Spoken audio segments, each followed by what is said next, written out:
Hello, and welcome back to a special episode of Colonel Cast News. As you know, this is Black History Month, and we have been celebrating already with a couple special segments during our previous two episodes. And today, being the last episode of February, we want to share with you a few more segments celebrating Black history and highlighting a couple of local Black business owners. Thank you for joining us and honoring the impact of Black history on our local and national culture.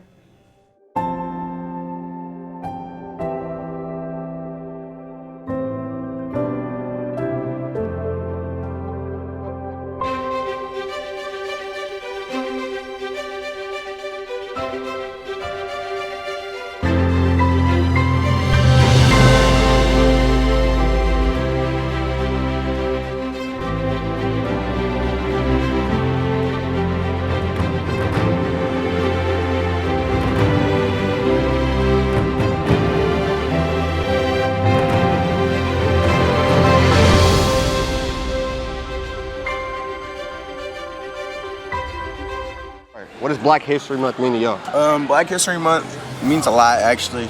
You know, we get recognitions, you know. My people over here, you know, had us captive for a little bit to my people over here, but then we came together and then united. And then everybody celebrates 1 month, bro. You know what I'm saying? We united, bro. We united. In racism all 2022. It means that we recognize African American leaders and developers and very inspirational people that have for years have been somewhat minimized, and it's actually a great time to recognize those folks that for years hadn't been recognized at all. And it's a way that we can celebrate what the African American community has brought to not only our country but the world. It means everything for all my Black friends. Word. I mean, Black History Month means a lot. I mean, a lot of my friends are African American, you know. I love African American culture. They've done a lot for this, just for our whole community, society. I mean, it really does mean a lot. I mean, so many things like rock and roll comes from blues music, you know what I'm saying? Jimi Hendrix, yeah. Exactly. Jimi Hendrix. It means like we celebrate a month where like a lot of Black people did big things in life and that don't really get talked about a lot. You know, that needs to and needs to be appreciated more, stuff like that. So that's what the month means. Well, you know, it is paying respect to people that came before us and paved the way for young Black men like me and my brother right here. You know what I'm saying? You know what I mean? Word. It's up a whole step too, and I can't do it. My brain won't work.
For that special tribute.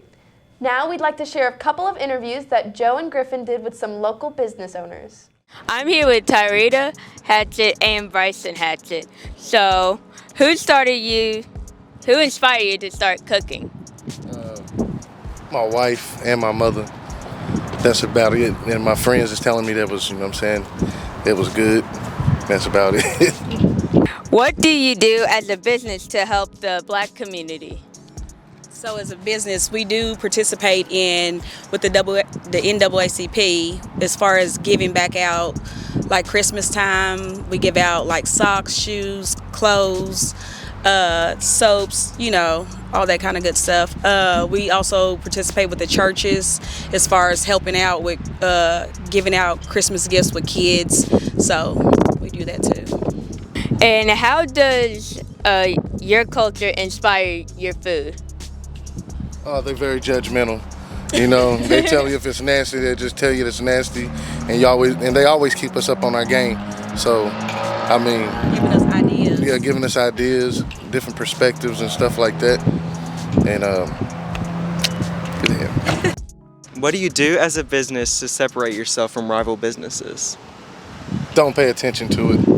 You know what I'm saying? We just mind our own business that pays us, and we do not look for competition or, you know what I'm saying, or what can we do to make it better than theirs, or we just basically stay in our own lane. What message would you have for any Black youth? Go for what you believe in. Never give up on any dream that comes to your mind. Don't quit. And always believe in yourself. And think before you do anything. Do you have anything to say about that? I just said push forward. What made you want to have a food truck rather than a restaurant? I can travel more places and be at more places than being in one spot. And on top of that, the pandemic too, and I don't want to run into that. And then I'm going to have to shut down and lose business or whatever. So I think a food truck was a great way to just, get out there and get my business known. And now we're going to see Chopping Chicken. So, yeah. Check that ass if I missed it. There's your fryers, your grill, a prep table, another prep table. You need your microwaves. We normally use that generator right there to get all our electricity going. Refrigerator. And this is where the money comes in at, pretty much. So yeah, this is him and I. It seems like it's kind of big right now, but two people here moving around, it's kind of hectic. So, but yeah, we try our best. So yeah, this is it. This is where we started out at. So thank you guys. I really appreciate you. Thank you. And I hope I was somewhat of a help, And I appreciate you guys for even thinking of us, honestly. It means a lot. Can I get some wings, please? I think we're close. All right. Okay. So I'm here with Ananza Brown, and she is a colonel here at Henderson County, and her business is Ari's Lashes and Fashion. I sell lashes and other beauty products. Yes. Okay. So my first question is, what inspired you to start your own business? What inspired me to start my own lash business was I would, I always wear big lashes, and people always compliment me on them and ask oh, where do you get them from? And so I wanted to be able to, sell some to kind of help people out.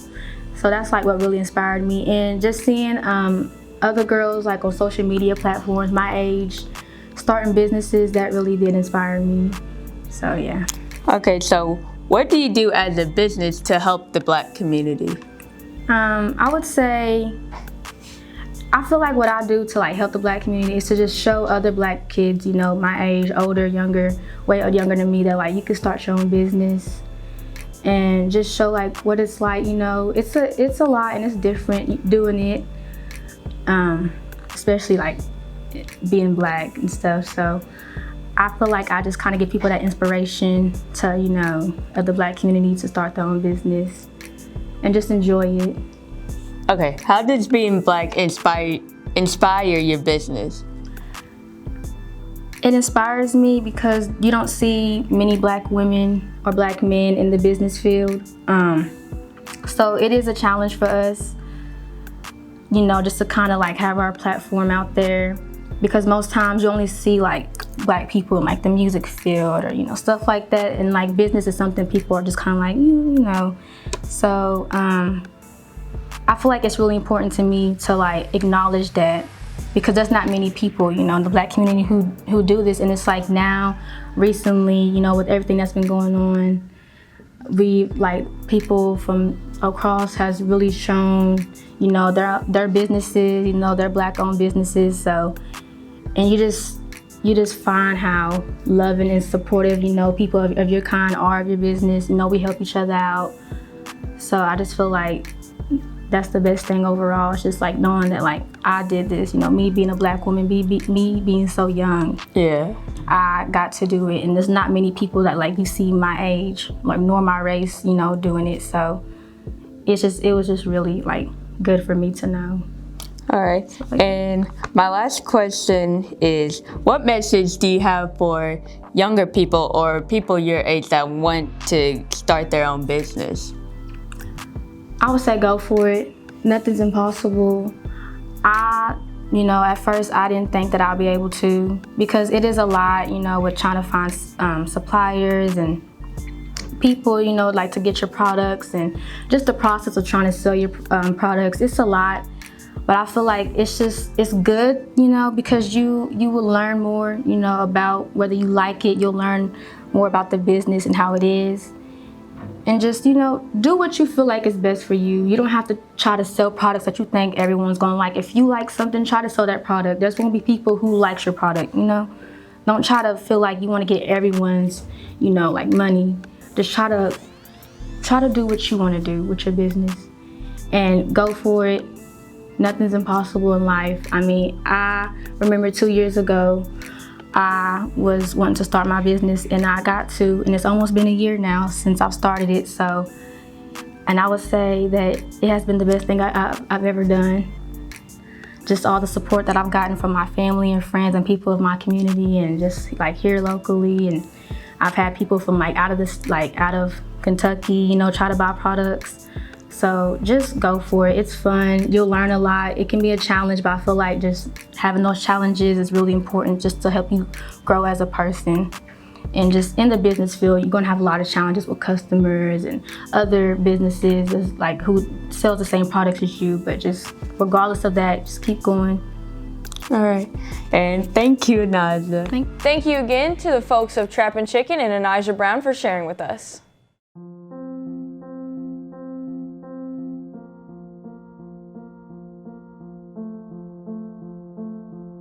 You may shoot me with your words. You may cut me with your eyes. You may kill me with your hatefulness. But still, like life, I'll rise. I refuse to accept the view that mankind is so tragically bound to the starless midnight of racism and war, that the bright daybreak of peace and brotherhood can never become a reality. We declare our right on this earth to be a man, to be a human being, to be respected as a human being, to be given the rights of a human being in this society, on this earth, in this day, which we intend to bring into existence by any means necessary. Soul has no color, no shape, no form. You have the power to change perception, to inspire and empower, and to show people how to embrace their complications and see the flaws and the true beauty and strength that's inside all of us. That's right. I have wrestled with an alligator. I done tussled with a whale. I done handcuffed lightning, throw thunder in jail. Only last week, I murdered a rock, injured a stone, hospitalized a brick. I'm so mean, I make medicine sick. Change will not come if we wait for some other person, or if we wait for some other time. We are the ones we've been waiting for. For those who marched, and for those who prayed, and for those who sang and bled, and for those who believed, and for those who died, I stand as 10,000 to the 10th power.